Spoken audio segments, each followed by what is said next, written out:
విరుద్ధంగా ఉన్నటువంటిది. వికృతి నామ సంవత్సరం అని వచ్చింది, ఆ తర్వాత ప్లవనామ సంవత్సరం అని వచ్చింది, ఆ తర్వాత శార్వరి. శార్వరి అంటే మహా చీకటి. ఎలుక కన్నములో ఉంటే ఎట్లుంటుందో చీకటి, అలాగా మనం కూడా కరోనా సమయంలో ఎలుక కన్నంలో ఉన్నట్టుగా 6 నెలలు 4 నెలలంతా ఇంట్లో ఉండిపోయినారు. ఇలాగా శార్వరి అనే నామ సంవత్సరం వచ్చింది.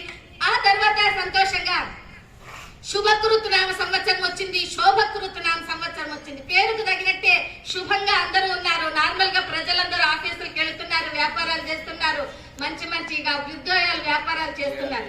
ఇలాగా శుభకృతు శోభకృతి ఎలాగైతే ఉన్నాయో ఈ సంవత్సరం కూడా అలాగే క్రోధి అనే సంవత్సరంతో మనకు వచ్చింది. కనుక ఎవరు కూడా మనం భయపడకుండా ఉండాలి. జై బోలో వాసవి మాతాకి, జై జై వాసవి దేవి మా, జై జై వాసవి దేవి మా. పలకరా, జై జై వాసవి దేవి మా, జై జై వాసవి దేవి మా. జై మా, జై మా, జై మా, జై జై మా. జై మా, జై మా, జై మా, జై జై మా.